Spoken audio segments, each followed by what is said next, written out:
Amigos queridos, bom dia a todos.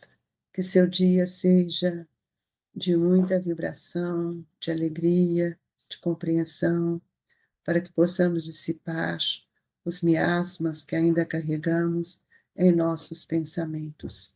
Rogo a Jesus que dê a todos muita compreensão, muita paz e estímulos para as nossas grandes e reais mudanças. Nós vamos ler hoje Desigualdade das Riquezas, que é o item 8. A desigualdade das riquezas é um dos problemas que inutilmente se procurará resolver desde que se considera apenas a vida atual.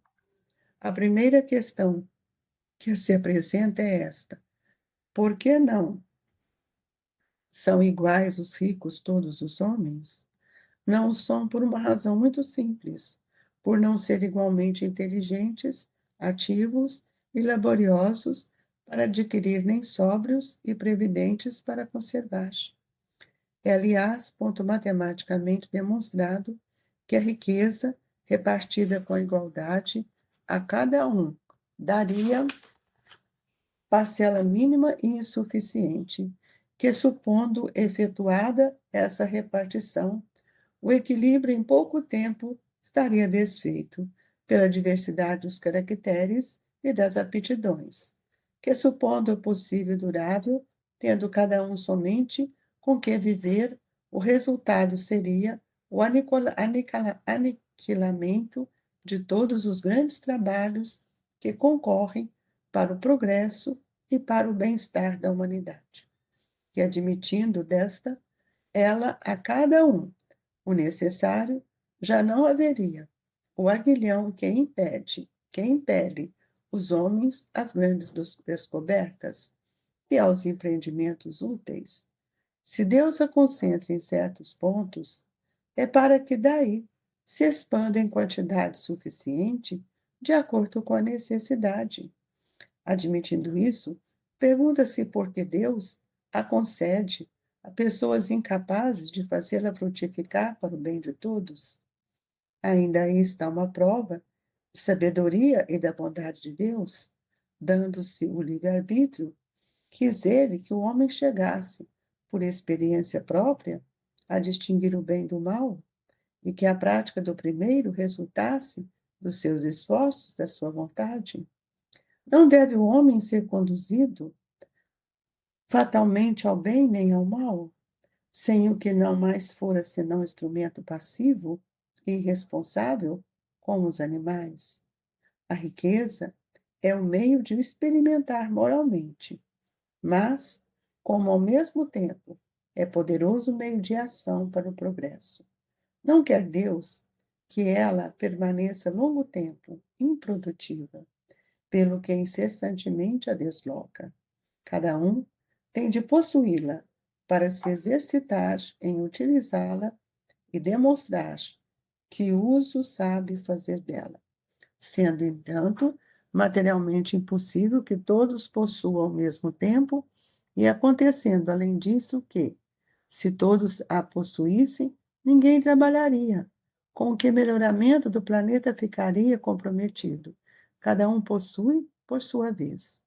Assim, um que não a tem hoje já a teve ou terá outra existência. Outro que agora a tem, talvez não tenha amanhã. Há ricos e pobres, porque, sendo Deus justo, como é, a cada um prescreve trabalhar no seu turno. A pobreza é, para os que sofrem, a prova da paciência e da resignação. A riqueza é, para os outros, a prova da caridade e da abnegação. Nós agradecemos a Jesus por esta manhã, pedindo aos bons espíritos que nos envolva, trazendo a compreensão de um texto, de uma lição divina, que ameniza as nossas dores quando a compreendemos e nos dá a oportunidade de amadurecimento do pensamento nas ações de cada dia, especialmente fazer ao próximo aquilo que gostaríamos de receber. E na alegria do Evangelho, nós construímos as nossas ações diariamente, sustentada, amparada pelos princípios do amor que só Jesus poderia nos trazer. Que a paz, a alegria, mas a esperança sejam meios para de que nós possamos auxiliar aqueles que estão conosco. Muito obrigado, Jesus. Meus queridos irmãos, nós podemos ver a importância desses itens que temos estudado nesse capítulo. Não se pode servir a Deus e a Mamon. Isso aqui são cartilhas divinas que o Evangelho vem nos trazer. Cada dia uma lição divina que promove em nós o desejo de realizarmos grandes mudanças. Nós muitas vezes estamos tão apegados às questões do mundo que achamos que o mais importante é ter, é o dinheiro, é fazer com que a gente seja reconhecido por aquilo que nós temos. E na verdade não é. Nós somos reconhecidos por aquilo que somos, pelas conquistas perenes.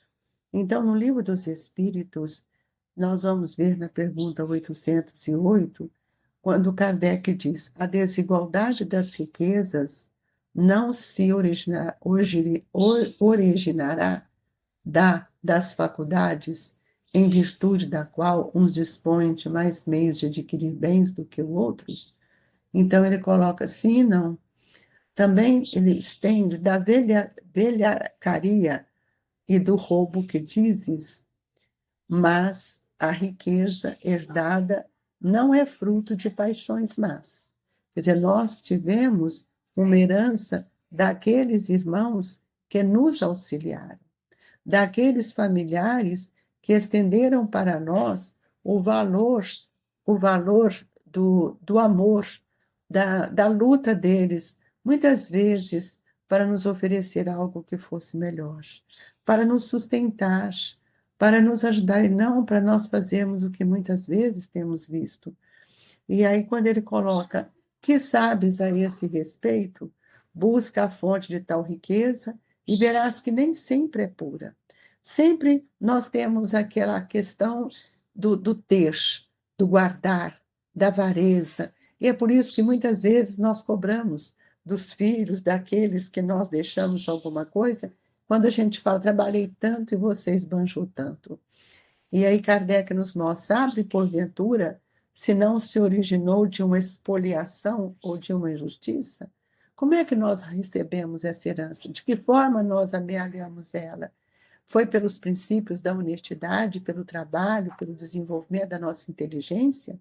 Mas Kardec coloca: mesmo, porém, sem falar da origem que pode ser má, acreditas que a cobiça da riqueza, ainda quando bem adquirida, os desejos secretos de possuí-la o mais depressa possível, sejam sentimentos louváveis? Isso o que Deus julga, e eu te asseguro que o seu juízo é mais severo que o dos homens, porque Deus sabe perfeitamente por que nós tivemos a oportunidade de receber a riqueza, porque a riqueza, amigos, ela é um meio de nos experimentar moralmente. Quantas pessoas esbanjam com coisas fúteis e não são capazes de dar um litro de leite? Quantas pessoas trocam uma cerveja por uma dádiva, uma lata, um litro, uma caixa de leite para um irmão? Então, nossas intenções ainda são muito difíceis, porque ainda não compreendemos que a riqueza é um meio de auxiliar aquele irmão a ganhar um trabalho, a aumentar uma produção, a desenvolver a inteligência. E é por isso que nós precisamos de compreender o valor do tempo. Quantas famílias que eram simples, sem nenhum dinheiro, sem nenhuma riqueza, que ganharam lá um pedacinho de terra, plantaram, levaram seus filhos, ensinaram a crescer, multiplicar. Isso que vai multiplicar não é o dinheiro, é a forma de olhar, é o desenvolvimento da nossa inteligência. Então, para uns, isso é uma alegria, para outros, é uma indignação, porque muitas vezes nós não olhamos a capacidade, o esforço daquele que dedica para multiplicar. Mas quem angaria o bem ou o dinheiro com esforço, ele também não se apega. E quantos filhos ainda que hoje recebem a mãos cheias tantas coisas, por exemplo, um estudo, uma faculdade, ele esbanja, ou ele fala, e que aquilo foi obrigação dos pais, formam e nem sequer voltam para agradecer ou para ajudar. Essa riqueza, amigos, precisa ser compreendida com mais profundidade. Não é só ter, é compreender o valor do ter. O que isso me oferece no processo da caridade? Na pergunta 809, Kardec diz: aos que mais tarde herdam uma riqueza inicialmente mal adquirida, alguma responsabilidade cabe por esse fato? É fora de dúvida que não são responsáveis pelo mal que outros hajam feito, sobretudo se o ignoram, como é possível que aconteça, mas fica sabendo que muitas vezes a riqueza só vem ter as mãos de um homem para lhe proporcionar ensejo de reparar uma injustiça. Feliz dele, se assim o compreende. Se a fizer em nome daquele que cometeu a injustiça, a ambos será a reparação levada em conta, porquanto não raro é este e último quem o provoca. Se o dinheiro foi mal conquistado e chegou até mim, que eu não venha a saber como a fonte, mas se chegou até mim, que eu possa fazer disso um mecanismo de contribuição para o bem-estar do outro, auxiliando na medicação, na educação, no vestuário, na formação moral de um filho. Então, queridos amigos, é uma lição que precisa ser compreendida com muito critério, porque a pobreza é para os que sofrem também a prova da paciência, a prova da resignação, e a riqueza é para os outros a prova da caridade e da abnegação, o que nem sempre nós olhamos, nós falamos, ah, eu vou jogar na Mega Sena, quero viajar, quero isso. Ninguém pensa em ajudar um hospital, em abrir escolas, em diminuir a orfandade. Ninguém pensa nisso, nós só temos ainda o olhar do egoísmo que ainda impera em nós. E é exato que o homem só nós precisamos pensar que nós não temos só uma existência. Nós somos seres pluridirecionados e seres imortais. O que fazemos hoje, o que semeamos hoje, colhemos amanhã. Por isso que Emmanuel nos fala que a semeadura é livre, mas a colheita é obrigatória. E hoje nós estamos vivendo no momento da humanidade onde o interesse material, as falcatruas, as desonestidades, em todo sentido, é dirigida pelo mando do poder. Quem somos nós? Que poder é o nosso? Eu não sei quanto tempo eu estou no corpo. É preciso entender que a reencarnação é uma oportunidade sublime da nossa educação, da nossa redenção. Há leis no mundo que precisam ser respeitadas para que a gente possa compreender as leis que regem também o processo da nossa evolução. A inteligência, a vontade, são atributos que alavancam o meu progresso. E é por isso que nós precisamos entender que tudo aquilo que eu ganho, tudo aquilo que eu tenho, eu posso multiplicar para bem-estar do outro. Amigos, nós não temos uma única existência.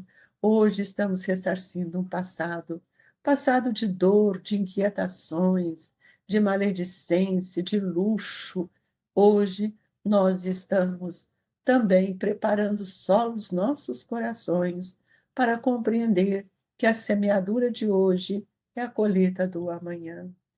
E nós precisamos entender que não nos cabe mais os abusos. Nós temos visto hoje irmãos nossos que estão no poder, usando do poder para determinar leis que degrinem a moral, que abusam do outro. Então, o Evangelho nos disse: as leis podem, de momento, mudar o exterior, mas não logram mudar o coração. Daí vêm serem elas de duração efêmera e quase sempre seguidas de uma reação mais desenfreada. Tomemos cuidado com a nossa palavra, com as nossas ações. Hoje, as coisas estão vulgarizadas, tudo vai para a mídia, esquecendo que nós também recebemos vibrações de toda sorte. A riqueza divina é para que aprendamos a amar. Então, se nós não temos essa riqueza ainda, é porque trazemos dentro de nós ainda a força do mal, que é a origem do egoísmo e do orgulho. Pensemos bem, amigos, não usamos desses sentimentos doentes para os abusos que temos realizado. Reflitamos sempre no que é perene, no que é aquilo que levo.